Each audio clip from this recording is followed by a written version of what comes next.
आम्ही सारे खवय्ये. आणि आता उर्मिला वहिनी आपल्याला प्रसादाची खांडवी शिकवतात. म्हणजे ती आपण प्रसाद म्हणूनच दाखवूया देवीला, नाही का? थोडं नवरात्र चालू आहे तर वहिनी मला साहित्य सांगा ना, काय काय घेतो. हा तांदळाचा रवा आहे, गूळ आणि खवलेलं खोबरं आहे, थोडंसं किसलेलं आहे वरून घालायला, तूप, साजूक तूप, जायफळ, किसलेलं किंवा पेस्ट आलं आणि चिमूटभर मीठ. बर, साहित्य झालं. आणि पाणी. पाणी. ओके, तर सुरुवात काय करायची? सुरुवात आपण एक थोड्याशा तुपावरती, जरा हे पॅन जास्त तापलंय, थोड्याशा तुपावरती हा रवा गुलबट भाजून घ्यायचा, खूप भाजायचा नाही, थोडासा फुलेल इतपत. म्हणजे आपण शिऱ्या बिऱ्याला भाजतो ना तेवढा नाही भाजायचा. आता व्यवस्थित आहे ना? हो. परत आपण थोडासा गॅस लावलाय बारीक. हो, कारण मगाशी खूपच आमच्या गप्पांच्या नादात तो जरा जास्ती तापलं ते. त्याच्यानंतर आपण एका पातेल्यामध्ये, म्हणजे आपण 1 वाटी रवा घेतला असेल ना तर 3 वाट्या, हा तांदळाचा रवा जाड असतो त्यामुळे 3 वाट्या पाणी घ्यायचं. आणि त्याच्यात गुळाचं प्रमाण, आता हा गुळ तुला खूप मी विचारणारच होते की हा डोंगरच झालाय डायरेक्ट. ते आता आपल्याला आवडेल तसं गोडीवर असतं, पण साधारणपणे प्रमाण त्याचं 1 वाटी असेल तर 3 वाटी शिगलवून गुळ असं असतं, म्हणजे ज्यांना गोड आवडतं. मला आवडतं. भाजून घेऊया मग. हो, 2 मिनिटं भाजून घेतो. रवा जो आपण भाजून घेतला तर तो आता परफेक्ट झालेला आहे ना?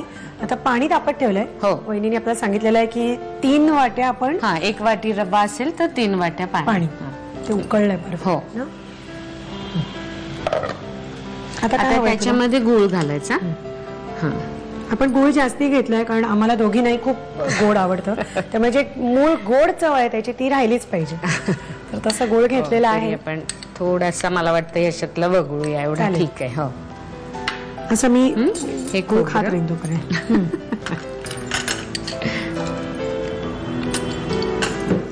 थोडस ओलं खोबरं खवलेलं याच्यात घातलंय, आल्याचं किस किंवा ठेचलेलं आलं थोडस, छान लागेल ना ग. सुंठ, आलं हे गोड पदार्थ चालतात. आणि थोड्या वेळाने आपण जेव्हा थापायला घेऊ ना तेव्हा त्याच्यामध्ये जायफळ घालायचे आणि याच्यात अगदी 1 चिमूटभर मीठ घालायचं. आपण गोडाची कणी मोडतो. हो. आता हे सगळं विरघळलं ना की त्याच्यामध्ये रवा घालून, झाकण घालून ते सगळं शिजवायचं. म्हणजे शिऱ्याच्या बरोबर उलट आता करायचं, आधी पाणी उकळून आपण नंतर त्याच्यात रवा घालून वाफवणार तो. बरं, हे उकळतं मला एक असा प्रश्न आहे की म्हणजे घरामध्ये आता सध्या जरा टेन्शन सुरू होणार आहे असं वाटतंय मला. हा काल म्हणजे आता हा म्हणालाय सत्यजित की मोठी नाही म्हणजे धाकटीची नाही तर मोठी लेक आवडली त्याला. हो, पण कसं काय, तुम्ही काय आता काय करणार बघा, म्हणजे लग्न त्या दोघांना करायचंय, म्हणजे धाकटी काय किंवा मोठी काय, दोघं जर एकमेकांना आवडत असतील, दोघांची तीच इच्छा असेल तर मग आपण तरी कशाला त्यांना विरोध करायचा, नाही का? हे आहेच, खरंच आहे ना. पण त्यांच्या घरी कुठे माहिती, त्यांच्या घरी सांगितलं? त्यांच्या घरी सुद्धा आता पाहिजे. हो. नाही, आणि मला वाटत नाही पण काही त्यांच्याकडनं हे होईल असं. हे सगळं विरघळलंय तर आता याच्यामध्ये हा रवा घालूया आपण. मी घालू? हो, चालेल. सगळं घालू ना? हो, सगळं. कारण हा मोजलेलाच आहे ना? हो, अगदी. आता ह्याला शिजवून घेऊया. हो. आता ह्याच्यावर झाकण ठेवून त्याला मधनं वाफा काढायच्या. परफेक्ट झालं ना वहिनी? हो. ते जसं वहिनी म्हणाल्या तसं साईडनी सुटून मध्ये त्याचा गोळा झालेला. आता त्याच्यात ना हे थापायच्या आधी जायफळ घालायचं थोडं. घालू मी? हो, मला चिमटीनेच घालायची सवय. परफेक्ट सगळीकडे लागतं ते, नाही का? इव्हन असं, आणि अंदाज पण त्यानेच येतो ग मला चमच्यापेक्षा.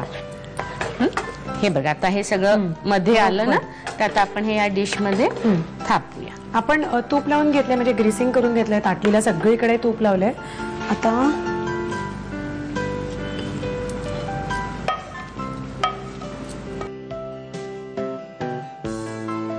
हे खोबऱ्याचं किस. मस्त. आता हे जर असं गार झालं ना हा. की मग त्याच्या वड्या कापायच्या आणि त्या साजूक तुपाबरोबर खायच्या.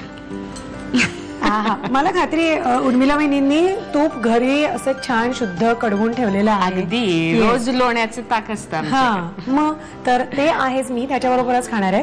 पण आता ह्याच्यात अजून काही स्पेशल करायचं नाही, म्हणजे सेट झालं की आपण फक्त शंकरपाळी सत्यजितला काय आवडतं, शंकरपाळा शेप का चौकोनी शेप? नाही, त्याला असा तो थेंबाचा आकार असतो, मग तो असं त्याच्या पद्धतीने त्याचं फुल बिल तयार करणार आणि डेकोरेशन करणार वगैरे. मी आपली साधे चौकोनी तुकडे करते. हो ना, बस मग तसं आम्ही करणार आहोत. तर थोडंसं सेट व्हायला ह्याला वेळ लागेल, तर साहित्यकृती घ्यायला हरकत नाहीये, कारण आता ती झालेली आहे. हो ना, पटकन साहित्यकृती घ्या. खांडवी बनवण्यासाठी लागणारं साहित्य: तांदळाचा रवा, गूळ, किसलेलं ओलं खोबरं, साजूक तूप, जायफळ, आल्याचा किस, मीठ आणि पाणी. कृती: प्रथम थोड्याशा तुपावर 1 वाटी तांदळाचा रवा परतून घ्यावा. 3 वाट्या पाणी उकळवून त्यामध्ये किसलेला गूळ, ओलं खोबरं, आल्याचा किस, चिमूटभर मीठ आणि भाजलेला तांदळाचा रवा घालून मिश्रण 5 मिनिटं शिजू द्यावं. त्यामध्ये जायफळ पूड घालावी. तूप लावलेल्या ताटामध्ये हे मिश्रण थापून घ्यावं. त्यावर खोबऱ्याचा किस घालून वड्या पाडाव्यात. आम्ही